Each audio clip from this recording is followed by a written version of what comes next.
two. How we doing, family? It's your boy, Yo, and this is another episode of YoHoops.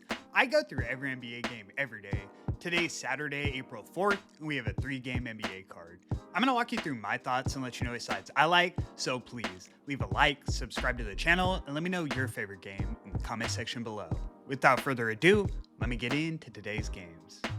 Recap yesterday, nothing crazy, just our 4th winning day in a row. We went 5-4 on the 9-game card. It was a trip to me. I don't know if anyone noticed, but 8 out of the 9 favorites got the win and cover yesterday.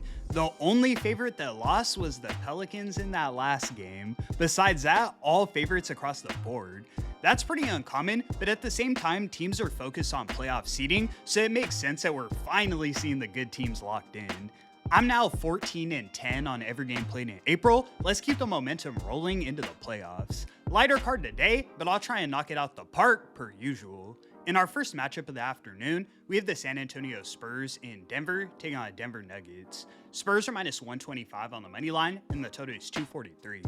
As a fan, this is going to be a really fun game to watch. The Spurs were able to rest Wemby on Thursday against the Clippers and still get the dominant win, so now he's had 4 days off, and they come into this one on an 11-game winning streak. Against any other team, I'm rocking with the Spurs, but we're in the Mile High City against arguably the best big man in the league. This close to the playoffs, Joker doesn't play around in Denver, and I also like the fact that Aaron Gordon is back in the lineup, so that gives the Nuggets some advantage in size. I'm actually leaning towards the Nuggets in terms of a side, but rather than taking a side, I'm looking at the total.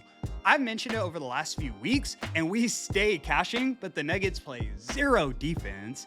All of their big wins are predicated on scoring, so if we think they're going to compete, we're easily getting over this total. These are 2 of the top 3 teams in the league in terms of points per game. The Spurs average 119.5, while the Nuggets average 121.4.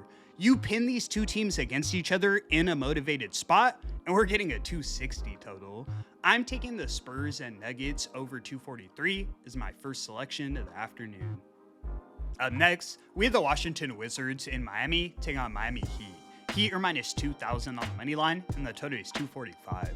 Of course, we all expect the Heat to get a dominant win here, and that's probably the way I'd play this one.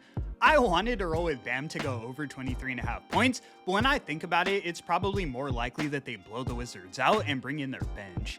You've got Khalil Ware available tonight, so they aren't as short-handed as the game we saw on March 10th. The Wizards are sitting a handful of guys. I am seeing Alex Sarr listed as questionable, but in Miami, I don't even think that makes a difference. The Wizards have lost 7 of their last 8 games by more than 18 points. They're obviously waving the white flag. They currently have the worst record in the league, so it makes sense to focus on the number 1 pick. I'm taking the Heat laying the 18 as my next selection of the evening. In our next matchup, we have the Detroit Pistons in Philadelphia taking on Philadelphia 76ers. Pistons are minus 145 on the money line, and the total is 227. I've definitely been wrong about the Pistons over the last couple weeks. Apparently, it's no Cade, no problem. I like Jalen Duren, but I can't see a backcourt consisting of Duncan Robinson and Dennis Jenkins competing with the best teams in the league. Like I said, I've been wrong, but it's kind of a hill I have to die on. This will be one of their tougher tests. We'll see if they can hang with Tyrese Maxey and VJ Edgecombe in Philadelphia. I am seeing Paul George and Embiid listed as questionable, but even if Adam Bona's at center, I don't see them letting the Pistons walk into Philly and beat them up. I'm taking a stand. The Pistons aren't unbeatable. I'm taking the Sixers on the money line. You can find it for plus 125 odds as my last and final selection. And that's going to conclude today's video. Thank you so much for tuning in, guys. Already back in that win column in April. Let's finish the season with a bang. I appreciate all of the support so much. I do this every day for free, so please leave a like and subscribe to the channel. It's your boy, Yo! And until the next one, I'ma catch y'all. Peace.